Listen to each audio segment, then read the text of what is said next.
She recounted her traveling adventures, including how at one point she too had to ride a bus and that it actually took a wrong turn.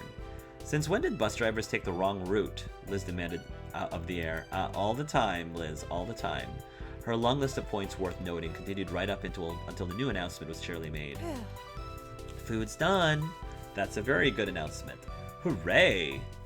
Eggs, sausages, and well-seasoned diced potatoes had been prepared with fresh fruits available on the side. The whole room smelled of pepper, garlic, and a host of other savory spices. Yum. Derek already ate, and Liz politely passed on the meal as well. She'd had way too many snacks during the overnight trip and couldn't have another bite. You declined a serving too. No. If this person went through the trouble to cook for you, you're gonna eat it. I'm sorry. As somebody who enjoys hosting people and is very hospitable, this is an Asian thing. Like, in many Asian households, if you are a guest at the house, you are not allowed to leave until you eat something. Even if it's a small bite, you're not allowed to leave. Or, if you absolutely cannot eat something, you need to take it home with you. Okay? That is just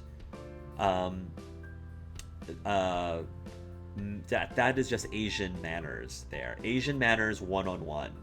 If you're a guest if you are hosting or have a guest, even if it's like unexpected, even if a guest came out of the blue unexpectedly, you feed them something, and even if they abstain, you offer to let them take something home, and don't take no for an answer unless they have dietary restrictions. So it would be insulting. I'm just gonna say it.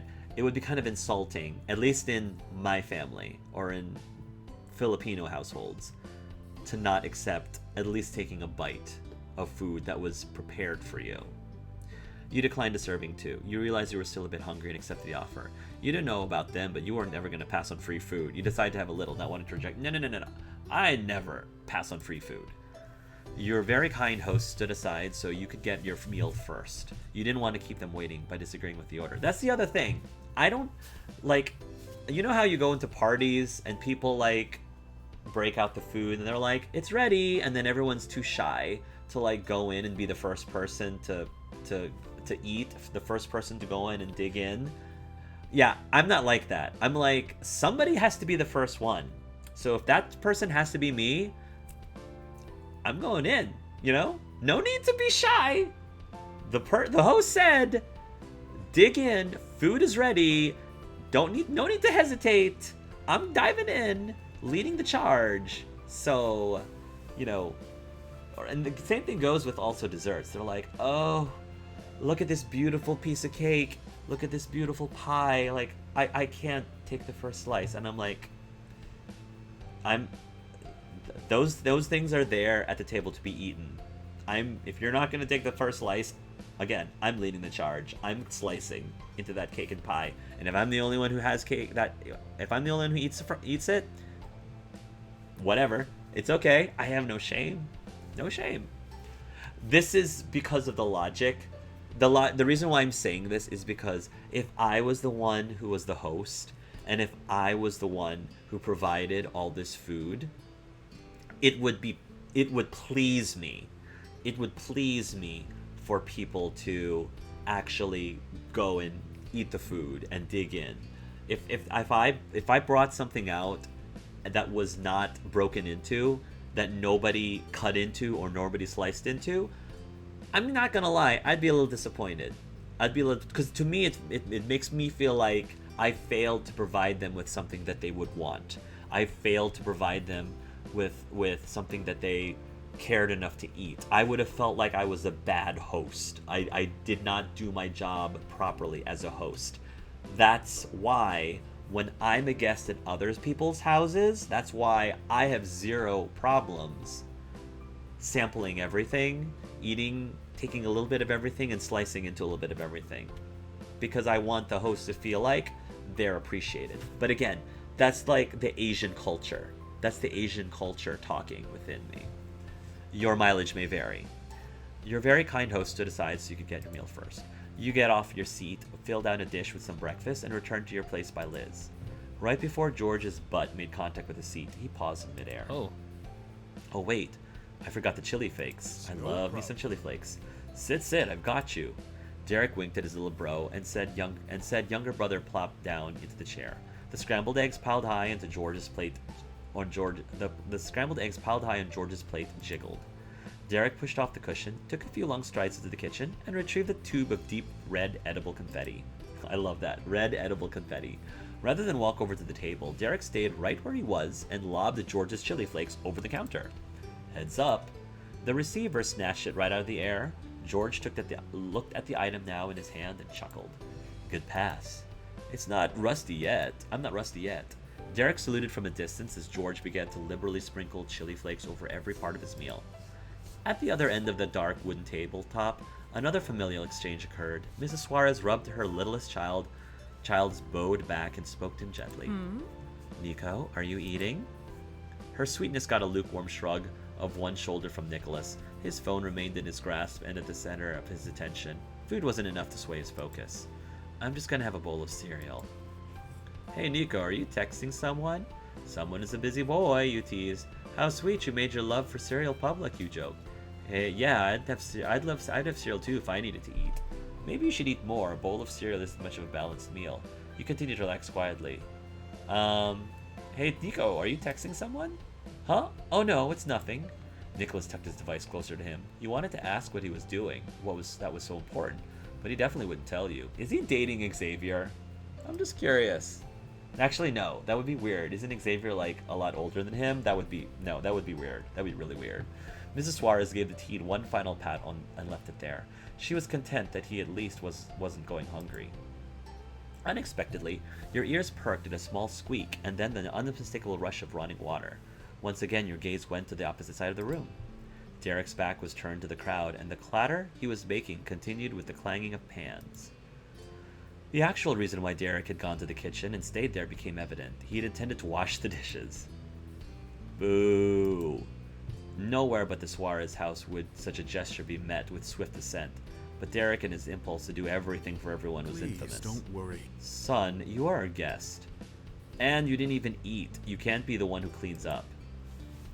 Liz acted mostly as an observer to the family circus, though she couldn't help tisking about it under her breath. What an absolute menace of politeness.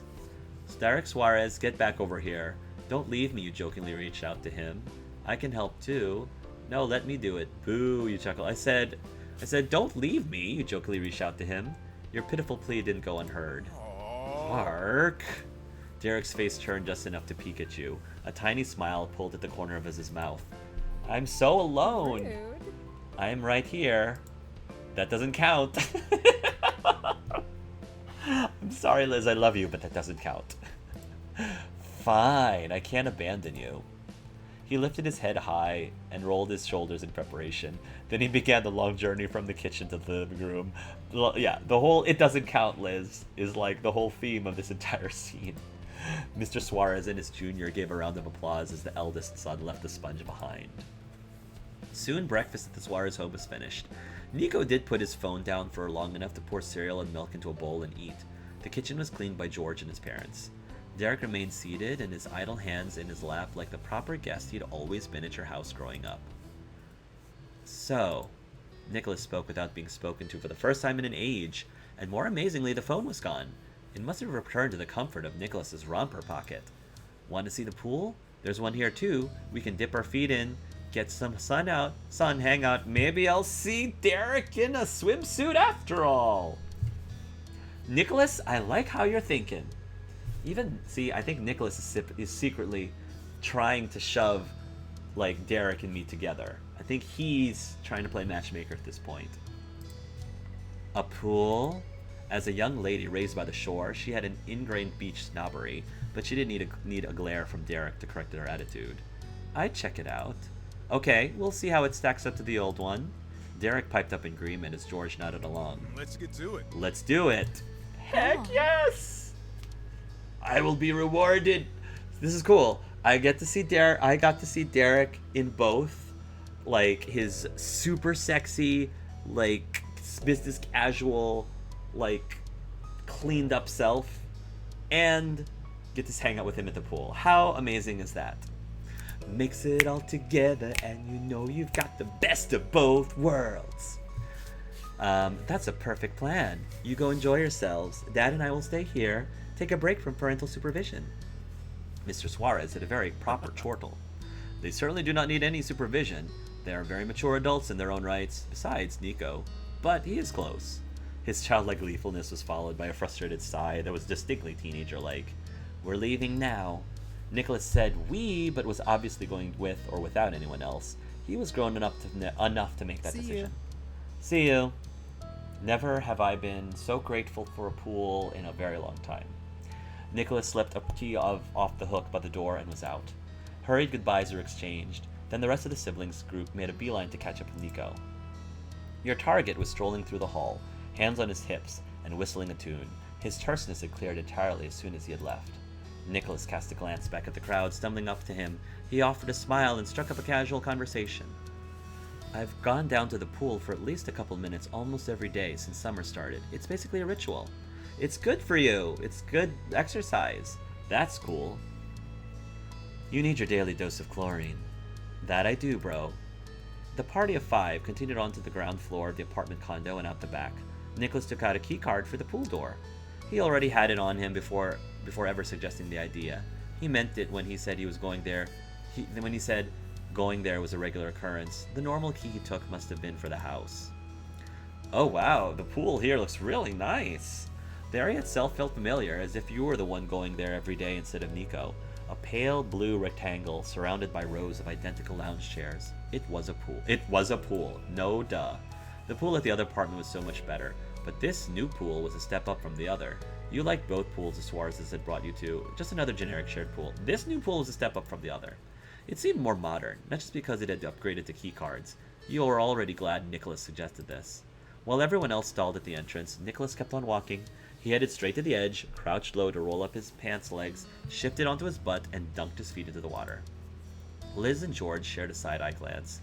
There had been an assumption that you'd been hanging out together. Nicholas, however, didn't show much interest in that sentiment. His mood had been all over the place, and ultimately Liz and George elected to give him space.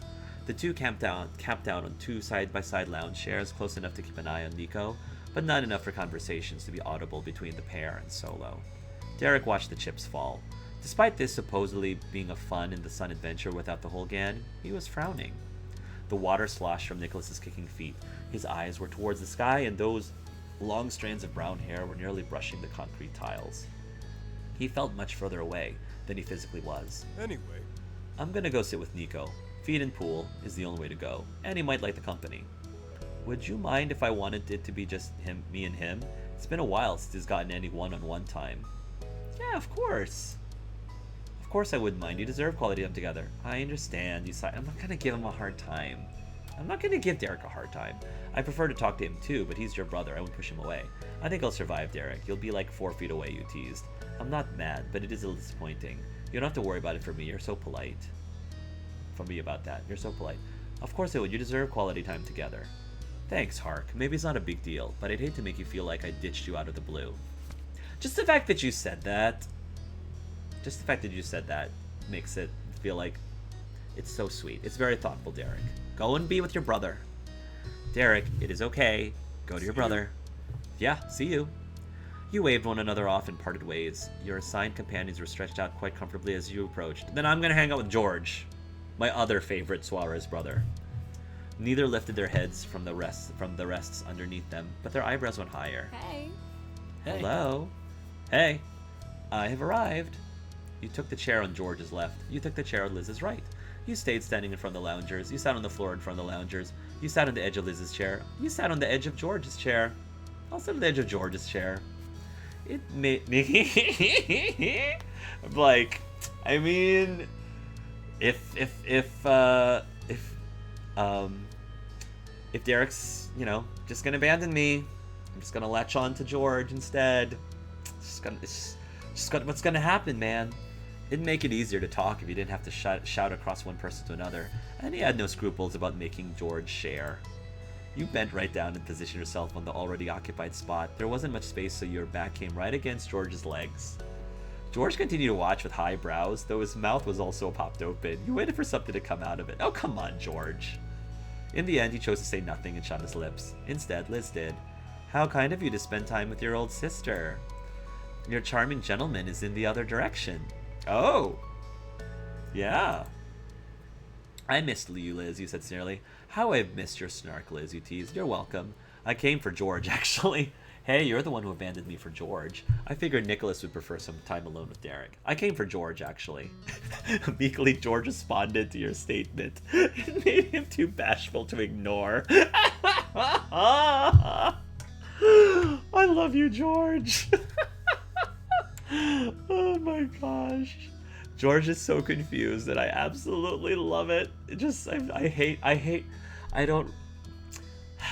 It would be a lie if I said that I don't like giving him a hard time, because I do. Selfishly, it's a guilty pleasure. I'm sorry, but I'm not sorry. Sorry, not sorry. Hark. Didn't we all? Liz! You and your sister grinned wickedly at sweet, sensitive George. Then Liz primely smoothed her romper, working the crookedness out of her expression. Well, before you arrived, Borge here mentioned the recent Father's Day celebration that happened and how mild it was. Fitting for him, isn't it? Mm-hmm. And she just had to give her usual Elizabeth commentary right now. Oh, they are totally dating. Like, totally. 100%. They look cute together. Besides, me sort of like making Liz a little jealous and George a little comfortable. I'm the winged person. I'm the winged person that's putting them together. It's all part of the plan. Their plastic seats creaked as Liz and George stretched their torsos to lob mutual glowers across the space between them. And then they fell back down, all smiles and snickers. Liz sent some of that energy her way and slipped her arms behind her head. I'm not surprised you and Mr. Holden attend. Vacations, graduations. There's few important moments he hasn't been there for ever since he moved in. Good. He should be there even more. He is my dad, after all. But then Mr. Suarez will be too. Beautiful. If he was here, you would have made him cry with that line. But as I was saying, nothing about that event was unexpected. Though it's possible my standards are too high, I need to accept that nothing will ever top the first time. How can you beat a couple of 13-year-olds skipping town to have a Father's Day party with one of their sisters and no dads in sight? Yeah, that wasn't by my choice, Liz. Don't flatter yourself too much, Toots. I love you. I love you. Liz freed her hands in order to spread them out with a wide shrug. Oh well. Father's Day parties are predictable? You should look in a mirror. I knew you'd be joking about that forever, and you still are. Maybe you were predictable too, because she squinted at you coolly with a retort already on her lips. It's my responsibility as the oldest to carry on the family history, especially the embarrassing pieces. Oh, I know you have to. The more something means to you, the more sarcastic you have to be about it. That one got her to pout. Sheesh. Liz's normally resolute attention span began to waver. It was because George's had first. She had been distracted by him, and his disturbance was his brother's. Derek and Nicholas remained on their own. The men on the water's edge were in their own little world. The elder had an arm around the younger's shoulder, whose head was resting against the taller Suarez's shoulder. They're clearly Nicholas is bothered by something. Totally bothered by something. Maybe he thinks that something is happening between me and Derek, and maybe he's concerned about it. Maybe he's wondering if we do end up like in a romantic relationship, because Nicholas is smart. He knows what's up. He knows what's what. I think even subconsciously, maybe he was specifically trying to get in between me and Derek because he was feeling a little like left out, which is totally normal for a kid or the youngest, even if it was subconsciously. So maybe he's like worried about whether or not he's gonna how his relationship with Derek is gonna change, if anything, if he takes this big step. I don't know. Maybe he's just asking Derek if he likes me. I don't know. The elder had an arm around the younger shoulder, whose head was resting against the taller Suarez's shoulder. George couldn't know what they were saying from that distance, or if they were even speaking, or what expressions were on their faces from that perspective, but his gaze remained set. George? The unexpected firmness in Liz's voice entirely snapped him out of his growing reverie. Yes? There is something we must discuss. There is. Duh, you've danced around the details, but now we're face to face. Now that we're face to face, you must tell me, what is this person you're seeing actually like? Huh? What? Come on. George, how can I judge if they're good enough for you if there's nothing to scrutinize? And is they even right? I'm starved for details. Liz, I think he's crushing on you. And if he's not crushing her, I'm gonna be a little disappointed, but we'll see what happens. Well, ze has ze, zem, zer pronouns, so... Or ze, I think? Progress, we made progress. What else? What's their name? Oh, okay, I am disappointed then. I thought it would have been cute for the two of them. They seem to foreshadow it. I felt like they were foreshadowing it, but we'll see. What's their name? Nova. We're both at the same college, both in STEM, and met at a speaking event where people from different majors and classes all attended. It's fine, George. It's fine. I still ship you and my sister, though. Aw, how did it happen? You two making a connection? Basically, between talks, most people hung around the walls waiting for the next to start. Neither of us made much of an attempt to strike up conversation with the others and ended up gravitating towards each other, silently. Your sister couldn't help interrupting. The commitment in her head was too good to keep her to herself. She giggled delightedly. Gravitating, what a way to describe a couple of nerds coming together. Go on. You know, I'm not an expert in small talk or that interested in it. Nova overthinks things. It makes chatting with strangers a challenge. But after waiting around for what had to be at least 15 minutes, Z started asking me questions. It went from there and has kept going. We exchanged numbers at the end of the event. Back then, I thought Z had gotten bored after doing nothing for so long, but Nova told me later that Z had been trying to get himself to just say something already the entire time. Z also said the reason Z decided to talk to me in the end was because of my forest tranquil features. I don't know what exactly that means. Forest tranquil features. That actually is spot on, George. The sight of George so absolutely aglow was enough to make Liz shrivel. Oh no, I'm being won over already. Who will be bad cop when you bring Zem home? Derek? I doubt it. Don't worry, sister, I will be bad cop. I bet Nico would. He's got spunk. No one needs to be bad cop, Liz. Nova is great, George. Derek can be serious when he wants to be. George is darling and deserves everything. I doubt anyone would hurt him. George is darling and deserves everything. I doubt anyone would hurt him. We can only hope. Thank you?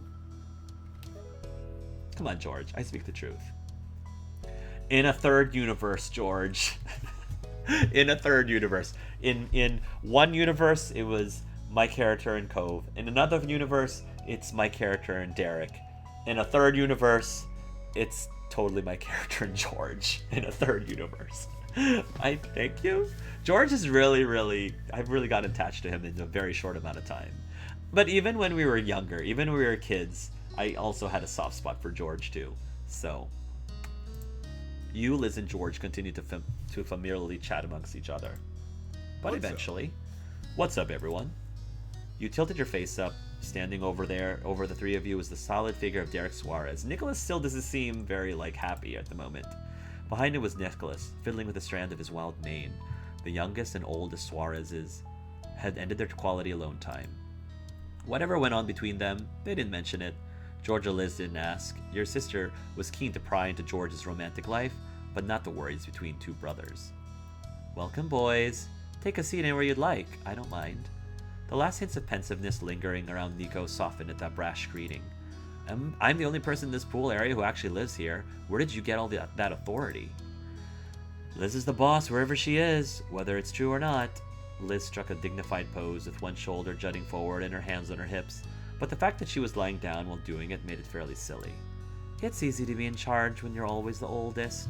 No matter how tall or muscular any of you kiddos get, I've got 2 to 9 years on you. Don't forget it. We won't, I guarantee. You bring it up often enough to ensure that. Good. So are you going to accept my graciousness? I think I'm going to pass. For all the chairs' promise of lounging, I don't feel comfortable in them. They're always either too slick or stick to your skin in no way slippery with zero in between. I'll miss on the seat too. Of course you will. George and Liz were so tickled by their simultaneous response that you were sure they would have high-fived if he wasn't so reserved and she not so set on behaving maturely. Nico's slight frame was entirely unmoved by the teasing. Derek, however, did react an awkward chuckle. The now whole group was able to reunite with ease, as if the five of you had been chatting the entire time. Liz hummed, self-satisfied. I'm not complaining, but I have to say it's so weird to be sunbathing at a pool and not the beach. You didn't want to complain either, but if you did, you'd point out how much less good this pool was compared to the other. Crossing his arms and letting his eyes shut, George shared his own perspective. It was rare, but always welcome. I think it's weird to be at this pool, not the one we grew up with. He'd read your mind exactly. Oh yeah? I only ever saw it from a distance. I don't know the joy of truly being there. That's too bad. Yeah, it's better than this one. Yeah. Yeah, for me too. While the brothers were a set of nostalgic grins, Liz's smile was far more devious. If you want to, I wonder if we could sneak a peek. All the gentle sentimentality from George's face dropped to the floor and metaphorically shattered. The idea of doing that never in this lifetime would have crossed George's mind if he'd left on his own, but Liz was here and continued to make her case. There has to be a way to slip in. We don't have to be long. No one will know we don't actually live there. Elizabeth never changes. Her rule-breaking intentions were brushed off entirely with a light-hearted laugh by Derek. It was nothing more than talk. At least it had been until a calm, even voice made it real. We could do it. The lock broke years ago. No way they'd have fixed it. Derek snatched the mantle of brazen-induced shock off of George due to the middle son's own stunning suggestion. Nicholas whistled in amusement. He wasn't nearly as scandalized. She really brings out George's bad boy side. Dang straight. Maybe I shouldn't have brought her after all. I don't know, Derek. Impulsiveness seems to run in the family. George, I appreciate your sweetheart side and bad boy side. Rude. You can't take back wanting Liz now, you tease. You had no words. George, I appreciate your sweetheart side and bad boy side. Thanks, Hark. Liz, George, and Nico, the troublemaker trio, which they now were, shared sneaky glances between one another. Whoa, you can't be serious. We're already at a pool and not even swimming in it. We don't need another more illegal one. Yeah, can we just swim in this one? Derek, let's just swim in this one. You know you want to. You guys lived there long enough to deserve permanent pool rights, I'd say. Come on, this is barely a crime. Don't be a Boric. Boys, listen to your big brother. Liz, listen to your little sibling. I can't do that. I really can't. You nod along with Derek's very reasonable points. You shook your head. What a buzzkill. Boys, listen to your big brother. Liz, listen to your little sibling. Your agreement with decency was followed by a pair of groans. George and Nico were pouting. The oldest and allegedly most mature person there was another matter entirely. Well, let's be fair. It's still 3 against 2. Fully committing to the criminal persona, Liz threaded her fingers together and spoke with leading coyness. She cared nothing for what was fair, but could use it to her advantage against Derek. Having to play hero suited Derek Suarez. He leveled a cool glance at Liz, not backing down 1 inch. He had his own reasons to feel confident. Are you sure that's the standing? I'm saying for sure that we shouldn't go. It's the opposite of being good hosts. The Suarez brothers are better than that. She gasped. It was obvious where that was going. She turned from Derek to look at her soon-to-be former cohorts. The defiant gleam in their eyes had faded entirely, replaced by steadfastness. It is probably for the best that we don't. There's nothing we could do there that we can't hear. In an instant, Liz was alone in her position. It would be a sad day when Derek's and your earnest advice wouldn't reach through to the babies he'd sat. Liz rolled her eyes. It was funny how that was signature of the oldest in your family and the youngest in theirs. Her tight-lipped smirk was still all her own and present in the moment. We'll stay. Phew, a bullet was dodged. Thanks. No worries, I figured I could count on my bros. George and Nico beamed proudly like good-natured big boys they were. As long as you and Derek were there to watch over them, they wouldn't be led astray by other parties. After a near disaster, the gang resettled into their places at the appropriate pool. The hangout session continued on as intended. George stood near his brothers as he recounted a recent paper he'd penned on the Doppler effect. Nico and Derek gleefully expressed awe at the achievement. Work. You've always been the smarts of our operation. With 3 chances, at least one of us guys had to have a decent amount of brain cells to rub together. You're all smart. Brains, bronze, and looks, you brothers have it all. George is book smart and Nicholas is street smart. I am so impressed, George. You aimed a thumbs up towards George. It was nice seeing the brothers together. I say brains, bronze, and looks, you brothers have it all. A full set of rosy faces grinned at you. Thanks, Hark. George's informative explanation was cut off by a fast-paced techno-pop beat. It wasn't a bad tune, but it made Nicholas shriek. She's calling? Now? He scrambled to retrieve his long abandoned phone.